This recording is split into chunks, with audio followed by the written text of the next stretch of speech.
Seguimos en directo con temas de interés para todos. Nos vamos a centrar en la vista. Ayer fue el Día Mundial del Glaucoma y nos ha parecido conveniente que un oftalmólogo nos acompañe en el plató para que conozcamos mejor esta enfermedad. Saludamos a Alberto González Costé. Alberto, buenos días, bienvenido. Buenos días. Bienvenido de nuevo, además. Buenos días, Luis, gracias de nuevo por invitarme. A ti. ¿Qué es realmente el glaucoma, Alberto? Luis, el glaucoma es una enfermedad que afecta evidentemente a una parte del ojo, que es el nervio óptico. El nervio óptico es el que conduce la imagen que recibe la retina hacia el cerebro, con lo cual cualquier persona puede entender que una lesión en el nervio óptico va a causar un problema grave. El glaucoma, hay muchos tipos de glaucoma, Luis, porque hay algunos congénitos, otros que son secundarios a traumatismo, inflamatorios, pero principalmente cuando el concepto de glaucoma que queremos hacer patente en la sociedad con esto es el glaucoma primario de ángulo abierto. Es una enfermedad que ocurre en torno a entre el 3 y el 5% de la población y es un aumento de la presión ocular que conduce paulatinamente a un deterioro del nervio óptico. ¿Qué síntomas produce el glaucoma? Si una persona tiene glaucoma, ¿lo percibe, lo nota? No, ese es el principal problema que tiene. Hay otras patologías oculares como la conjuntivitis, la uveitis que da dolor, un montón de patologías que cualquier persona puede identificar o que ha sufrido, pero en este caso el glaucoma es silente. Los médicos llamamos silente a enfermedades en las que no hay ningún tipo de síntoma. Te puedes sentir bien, puedes ver perfectamente bien, no notas ningún problema y un día determinado, cuando esto da la cara, pues tienes un problema importante. ¿Cómo podemos entonces saber si tenemos un glaucoma? Pues la única manera es la prevención. Hay que acudir al médico especialista en oftalmología, Luis, sobre todo, como es una enfermedad que va evolucionando con la edad, a partir de los 45 años todo el mundo debería pasar por el oftalmólogo. Ten en cuenta que tenemos un problema en el día a día, yo hablo de la experiencia que tengo en la clínica, todos los días vemos muchos pacientes, donde la gente asocia su revisión ocular con algo que ha hecho previamente. Es decir, me han ido de la medicina del trabajo y yo ya he hecho mi revisión. Pues no, porque ahí no te han hecho un estudio exhaustivo como habría que hacer. Otras personas nos dicen, yo es que voy a la óptica y me hago revisiones. Evidentemente allí ven máquinas, ven equipos, ven que les hacen pruebas y asocian eso a que están sus ojos bien revisados. Y ahí tampoco hay que decir que eso sea una revisión. Con lo cual, la única forma de darse cuenta si uno tiene glaucoma es acudir al médico oftalmólogo. Haremos unas pruebas, que si quieres podemos comentar, y con eso tendríamos un diagnóstico de esa enfermedad o un punto de corte a partir del cual esa persona tiene que observarse más continuamente. Ahora profundizamos en esas pruebas, pero ¿quiénes tienen más riesgo de padecer glaucoma? Pues bueno, el glaucoma tiene, como otras muchas enfermedades, una asociación genética. Hay familias que, pues yo tengo abuelos que veía a mi padre, hijos que ha visto a mi padre, que ahora son más mayores, y nietos que van padeciendo glaucoma. Pero no siempre es hereditario. Hay otras, a veces aparece de nuevo una persona que no tiene glaucoma, en su familia no hay antecedentes, pues aparece y esa persona le llama mucho la atención puesto que no ha pensado en ello. También las personas que tienen miopías altas, las personas que tienen hipermetropía elevada, a veces factores vasculares como la diabetes o incluso mala perfusión del nervio óptico por gente que tiene hipotensión arterial. Estamos acostumbrados a escuchar la palabra hipertensión, pero la hipotensión también es una de las causas de glaucoma que llamamos glaucoma de presión normal. ¿Qué es tensión baja o qué? La tensión baja es un equilibrio de fuerzas y lo vas a entender muy bien. El ojo es una estructura que tiene dentro un contenido acuoso, aparte de más tejidos. Hay una presión y por aquí viene el nervio óptico que tiene unos vasos sanguíneos. Para que esta presión pueda regar, necesito que la presión ocular no sea elevada. Si esta presión es muy elevada, la bomba, que es el circuito vascular que tenemos, no consigue regar bien y el nervio óptico se daña. Pero si yo tengo una presión ocular normal y una irrigación que está bajita porque soy muy hipotenso, hemos encontrado que en pacientes con hipotensiones y presión ocular normal también se daña el nervio óptico. Es un estudio complejo, por eso digo que no vale, y lo digo con todo el cariño, la revisión que se hace laboral ni la revisión que hacen en la óptica, porque cada día encontramos muchos problemas de pacientes que se han sentido bien revisados y luego, por desgracia, no ha sido así. Hay que ir al oftalmólogo. Sí, y por eso está el Día Mundial de Glaucoma desde la Organización Mundial de la Salud, porque se ve en todas partes del mundo. Estamos hablando de la segunda causa de ceguera a nivel mundial, y es ceguera irreversible, porque la catarata es una ceguera reversible con una cirugía. Con lo cual queremos concienciar a las personas, a cualquier persona, sobre todo en el mundo occidental, porque en otros mundos no hay acceso a este nivel sanitario que tenemos, de acudir frecuentemente y sobre todo obligatoriamente por encima de los 45 años, al igual que está el screening de la mama o el cáncer colorectal, también el glaucoma es muy importante, puesto que es muy limitante el perder la visión. Claro, porque una persona puede quedarse ciega por el glaucoma. Sí, así es, Luis, hay que decirlo así. La consecuencia máxima de un glaucoma no controlado es la ceguera. Por en medio del camino hay limitaciones, como puede ser una pérdida concéntrica del campo visual. Definimos y hacemos visualmente, el paciente empieza a perder el campo visual levemente, no va viendo, pero no lo percibe, porque sigue viendo bien. Yo te miraría a la cara y te vería perfectamente, sería capaz de leer con total nitidez a un montón de metros, pero vas perdiendo hasta que un día no te das cuenta y se empieza a afectar la zona central, y entonces te encuentras mal. Dices, llevo viendo mal un tiempo, tengo 60 años, ¿tendré catarata, doctor? Y bueno, le miras y te encuentras el nervio óptico muy deteriorado, un campo visual muy deteriorado, y esa persona dice, ¿y esto cómo se arregla? Y dices, pues desgraciadamente a día de hoy esto ya no tiene arreglo. No se puede revertir. No, es un daño neurológico irreversible. ¿Y se puede prevenir entonces el glaucoma? Prevenirlo es saber que lo tengo en fases iniciales y medicarlo con lo que habitualmente vamos medicando, que son unos colirios tópicos, es decir, aplicar gotas con mayor o menor frecuencia según la evolución de la patología. En casos muy desesperados o muy evolucionados tenemos que recurrir a cirugía, pero cuando una vez el nervio óptico está dañado, ya no es tan sencillo manejar estos casos, porque ya no estamos hablando de un nervio que tiene un recorrido grande de la cantidad de fibras nerviosas, ese arco de fibras nerviosas que nos da, yo diré, que le da a toda la retina la capacidad sensorial de recibir la información. Se ha ido deteriorando ese árbol neurológico y ya no se recupera. Entonces, cuanto más deterioro hay, menos fibras hay y más difíciles son de mantener. O sea que de lo que estamos hablando entonces ya es de cómo tratarlo, porque... Claro, o sea, dices, ¿cómo se puede prevenir? No existe prevención. Si vas a tener un glaucoma, lo vas a tener. Es una enfermedad crónica, con lo cual... Hay gente que dice, bueno, me acaba de diagnosticar usted glaucoma, doctor, pero si yo como otra cosa, estamos pensando siempre en el peso, en la hipertensión, en la diabetes, en el estrés. Todo el mundo pregunta, ¿esto es por el estrés? No, el glaucoma no tiene ni relación con la hipertensión arterial, es decir, yo puedo ser hipertenso y no tener glaucoma, puedo tener mucho estrés y no tener glaucoma, y puedo tener glaucoma teniendo todos estos factores. Con lo cual la gente dice, ¿puedo hacer algo por mí? No, yo he tenido pacientes en la clínica donde me han dicho, ¿me puede dejar 2 meses? Porque ellos se quieren concienciar. Digo, bueno, en 2 meses no va a haber un gran deterioro. Le he dejado, le he ido tomando la tensión sucesivamente y ellos mismos se han dado cuenta que ni dejando de fumar, ni cambiando su hábito de vida, se controlaba la presión. Entonces, saber que es crónico, saber que llevado bien por un buen camino de parte del paciente y de parte del oftalmólogo, pues lo normal es que vaya bien y, bueno, y saber que así se acaba viendo. O sea que en conclusión, en lo que al glaucoma se refiere, acudir al oftalmólogo con regularidad. Sí, sobre todo por encima de los 45 años. Te voy a contar un caso curioso porque creo que es didáctico. Tengo un paciente que es un óptico, llevaba años con el glaucoma, llevamos viendo 15 años. Y bueno, pues sigue poniendo su medicación, pero se despistó ahí de los controles que hacemos. Te digo porque si entramos en profundidad te puedo decir dónde está la gran diferencia. Pues se fue haciendo sus controles en su óptica y a casi cerca de 2 años volvió a una revisión y tenía prácticamente un ojo perdido. Y él no se lo podía creer, decía, si yo me he estado controlando, decía él mismo. Y le dije, este control que te has hecho deberías haber sabido, porque lo hemos comentado veces que no es suficiente. ¿Te digo las pruebas que necesitamos? ¿Te parece? Sí. Mira, el campo visual. Es una prueba donde un paciente se somete a un equipo electrónico donde aparecen puntos en una esfera blanca luminosos para que el paciente discrimine cuándo ve la luz o cuándo no. De esta manera medimos la extensión que tiene el campo visual. Es una prueba funcional de lo que yo veo.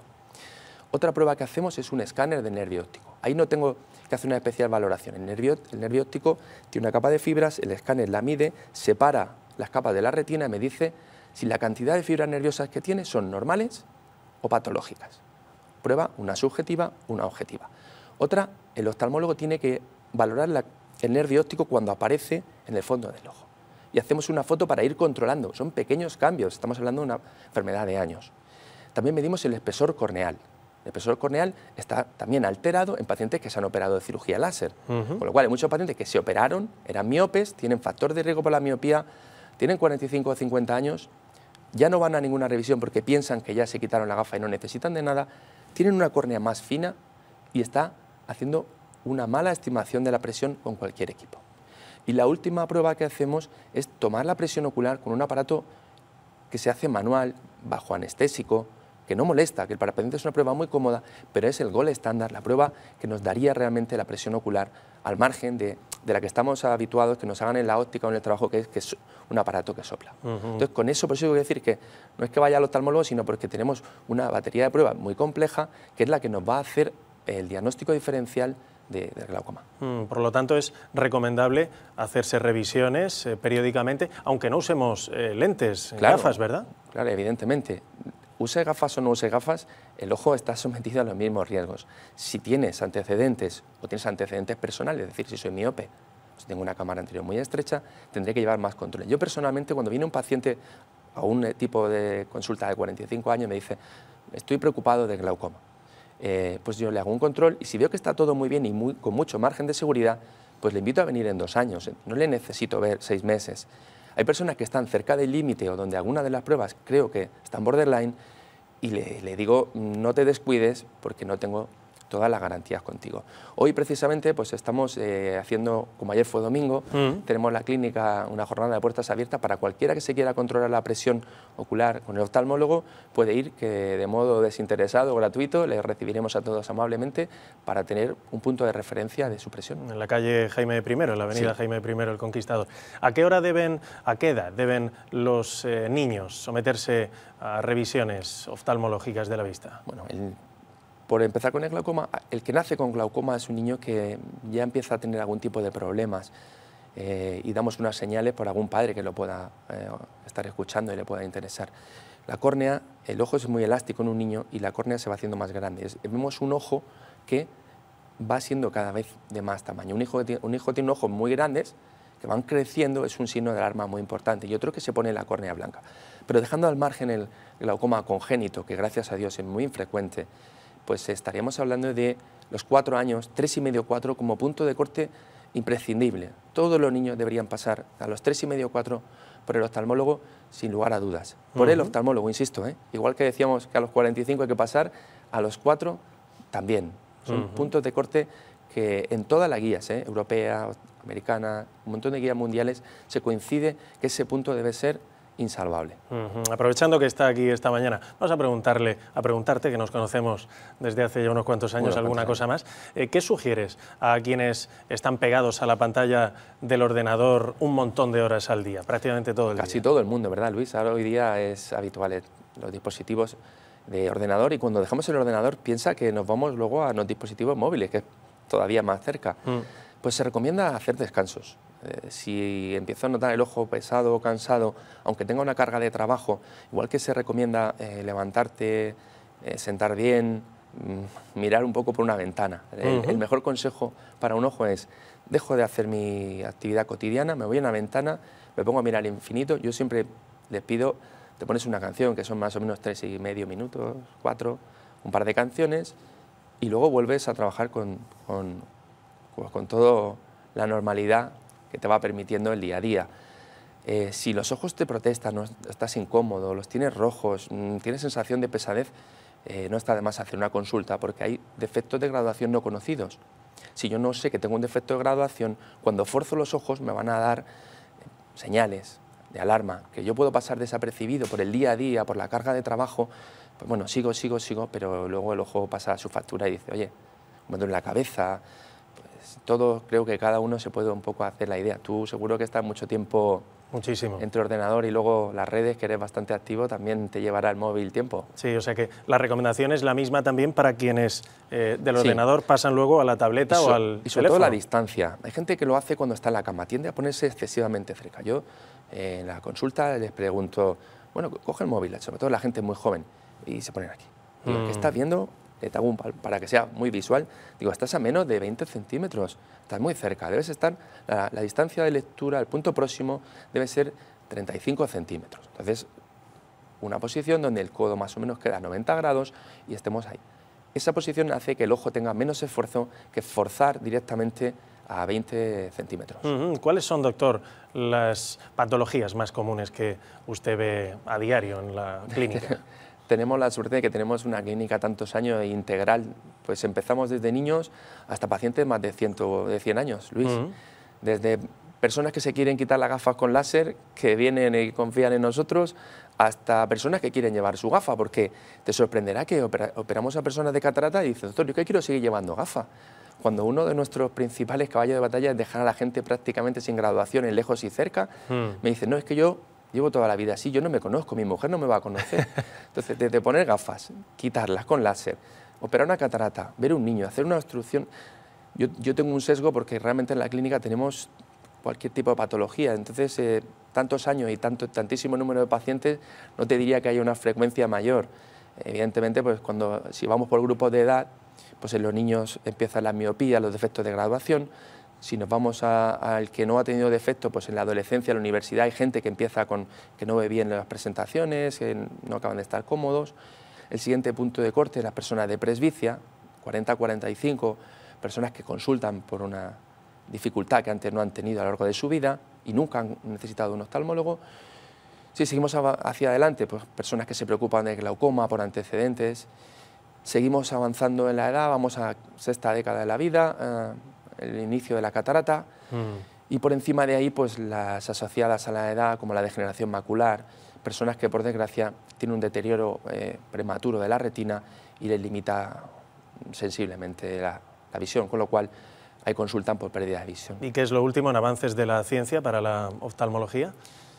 Bueno, lo último es que es una especialidad que avanza tan rápido que es difícil de decir cuál es la última novedad. En principio, pues la cirugía láser va estando en unos niveles altísimos.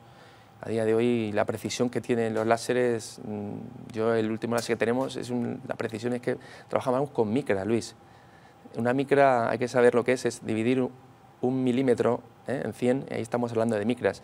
Estamos hablando que un ojo yo soy capaz de quitarle 45 micras y no 40. Estamos hablando de más o menos de definición totalmente preciso. La cirugía de catarata, con las lentes nuevas que tenemos trifocales y de rango extendido, pues dejamos visiones de lejos y cerca, yo prácticamente como una persona de 20 años. Una persona que ha ido llevando una gafa por una graduación y aparece una catarata, y tenía también presbicia, evidentemente, porque está en el rango de los 60 a 65, pues le podemos restaurar con una lente la visión por completo, lejos, cerca, intermedio, y pasa a ver perfectamente bien sin necesidad de nada. Ese avance, si mi abuelo, que no son tantos años, ahí al fin y al cabo son una generación por en medio, si no podría creer lo que estamos haciendo. O sea, le parecería como que a nosotros que los coches funcionen con agua y volando, ¿no? Pues probablemente llegue algún día, pero la ciencia va muy rápido. ¿Sigue habiendo riesgo, no obstante, con la cirugía con láser? Hombre, si haces bien, indica bien la técnica. Es que hay técnicas que son muy comerciales, donde tienen unas recuperaciones muy rápidas, pero luego una serie de riesgos inherentes. Si haces una buena técnica bien indicada, sin prisa, porque el paciente no se tiene que operar cuando él quiere, sino cuando el oftalmólogo le dice. Con todo eso muy controlado, yo diría que prácticamente, y en mi experiencia, los riesgos son, como digo en la clínica, muy bajos. Si eso vale, pues evidentemente sí. El azar está para todo el mundo. El azar es algo que no se contempla en un consentimiento informado. Evidentemente, el consentimiento informado nos explica de lo más habitual que puede ocurrir en un quirófano. Está descrito como una frecuencia, pero luego existen una serie de imponderables por encima del paciente y del cirujano que ya digo, son tremendamente raros y cada vez serán así a mejor porque vamos controlando. Pero por contra, Luis, no somos capaces de devolver la visión de un nervio óptico. Fíjate que somos capaces de quitar una gafa, de hacer cosas totalmente maravillosas y muy precisas, y el que pierde por el glaucoma la visión no somos capaces de restaurarla. Con lo cual sigue habiendo una frustración profesional de esos pacientes que querrías hacer más por ellos y no lo conseguimos. Y la última, hace poco más de un año estuviste aquí con nosotros y ya nos dijiste que había que tener mucho cuidado con las lentillas. Un año después, ¿mantienes la advertencia? Así es, las lentillas no están exentas de riesgos, tienen bastante más riesgos de lo que la gente piensa. Con mirar publicaciones científicas de lentillas encuentras infecciones, queratitis, úlceras, pérdida de visión, conjuntivitis de repetición, conjuntivitis papilar gigante. Fíjate que no he tenido que hacer mucho listado así y me salen todas del día a día. Rechazo. El rechazo a la lentilla es algo que no es problemático siempre y cuando tú te quieras poner gafas. Si tú fueras, por ejemplo, con lentillas y no quieres llevar gafas porque personalmente decides que no y el ojo te dice hasta aquí he llegado, pues para ti va a ser un problema importante no poderte poner la lentilla ni 5 minutos para hacer deporte. Con lo cual la lentilla hay que llevar sus revisiones médicas. Las revisiones optométricas están muy bien para la graduación, pues para ir llevando las lentillas, pero cuando un ojo empieza a estar mal, y este es otro problema que hay, en vez de acudir al óptico de confianza, acudir al oftalmólogo de confianza. Y él nos va a decir, pues puede ser el modelo de lentilla, puede ser el material, o puede ser tu ojo, o puede ser un problema mayor. Alberto González Costea, gracias por haber compartido este rato de televisión y tus conocimientos con nosotros. Gracias a ti, Luis. Hasta la próxima.